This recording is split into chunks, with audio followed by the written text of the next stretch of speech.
മഴക്കാലത്ത് നമ്മളെല്ലാവരും ഒരു കാര്യം ശ്രദ്ധിച്ചിട്ടുണ്ടാകും. ആദ്യം ആകാശത്ത് മിന്നൽ തെളിയും, പക്ഷേ ഇടിമുഴക്കം കേൾക്കാൻ കുറച്ച് സെക്കൻഡുകൾ എടുക്കും.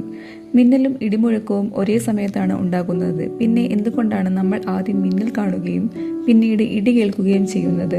ഇന്ന് നമുക്ക് അതിൻ്റെ പിന്നിലെ ശാസ്ത്രം മനസ്സിലാക്കാം. മിന്നൽ എങ്ങനെ ഉണ്ടാകുന്നു? ഇടിമേഘങ്ങൾക്കുള്ളിൽ ജലത്തുള്ളികളും മഞ്ഞുകണങ്ങളും തമ്മിൽ ശക്തമായി കൂട്ടിയിടിക്കുന്നു. ഇതിലൂടെ വൈദ്യുത ചാർജുകൾ വേർപിരിയുന്നു. ചാർജിന്റെ വ്യത്യാസം വളരെ കൂടുമ്പോൾ ഒരു വലിയ വൈദ്യുത ഡിസ്ചാർജ് ഉണ്ടാകുന്നു. അതാണ് മിന്നൽ. മിന്നൽ ഒരു സെക്കൻഡിന്റെ ചെറിയ ഭാഗം മാത്രമേ നീണ്ടു നിൽക്കൂ. എന്നാൽ അതിന്റെ താപനില ഏകദേശം 30,000 സെൽഷ്യസ് വരെ എത്താം. ഇത് സൂര്യന്റെ ഉപരിതലത്തേക്കാൾ ചൂടാണ്. ഇടിമുഴക്കം എങ്ങനെ ഉണ്ടാകുന്നു? മിന്നൽ ഉണ്ടാകുന്ന നിമിഷം അതിന് ചുറ്റുമുള്ള വായു പെട്ടെന്ന് അതിശക്തമായി ചൂടാകുന്നു. ചൂടായ വായു അതിവേഗത്തിൽ വികസിക്കുകയും പിന്നീട് ചുരുങ്ങുകയും ചെയ്യുന്നു. ഇത് പെട്ടെന്നുള്ള മാറ്റം ശക്തമായ ശബ്ദതരംഗം സൃഷ്ടിക്കുന്നു. അതാണ് ഇടിമുഴക്കം.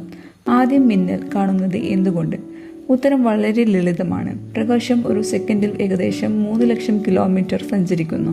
എന്നാൽ ശബ്ദം വായുവിലൂടെ ഒരു സെക്കൻഡിൽ ഏകദേശം 343 മീറ്റർ മാത്രമാണ് സഞ്ചരിക്കുന്നത്. അതുകൊണ്ട് മിന്നലിന്റെ പ്രകാശം നമ്മുടെ കണ്ണിലെത്തുന്നത് ഏതാണ്ട് ഉടനെയാണ്. പക്ഷേ ഇടിമുഴക്കത്തിന്റെ ശബ്ദം എത്താൻ സമയമെടുക്കുന്നു. മിന്നൽ എത്ര ദൂരെയാണെന്ന് അറിയാമോ? മിന്നൽ കണ്ട ഉടൻ സെക്കൻഡുകൾ എണ്ണുക. ഇടി കേൾക്കുന്നതുവരെ എത്ര സെക്കൻഡ് എടുത്തുവെന്ന് നോക്കുക. ആ സംഖ്യയെ 3 കൊണ്ട് ഹരിച്ചാൽ മിന്നൽ ഏകദേശം എത്ര കിലോമീറ്റർ അകലെയാണെന്ന് കണക്കാക്കാം. ഉദാഹരണത്തിന് 9 സെക്കൻഡ് കഴിഞ്ഞാണ് ഇടി കേട്ടതെങ്കിൽ 9 ഹരിക്കണം 3 ഏകദേശം 3 കിലോമീറ്റർ. ഇതൊരു ഏകദേശ കണക്കാണ്. അപ്പോൾ മിന്നലും ഇടിമുഴക്കവും ഒരേ സമയത്താണ് ഉണ്ടാകുന്നത്. പക്ഷേ പ്രകാശം ശബ്ദത്തേക്കാൾ അനേകം മടങ്ങ് വേഗത്തിൽ സഞ്ചരിക്കുന്നതിനാലാണ് നമ്മൾ ആദ്യം മിന്നൽ കാണുകയും പിന്നീട് ഇടിമുഴക്കം കേൾക്കുകയും ചെയ്യുന്നത്. ഇതിന്റെ കാരണം നിങ്ങൾക്ക് മുമ്പ് അറിയാമായിരുന്നോ? കമന്റിൽ പറയൂ.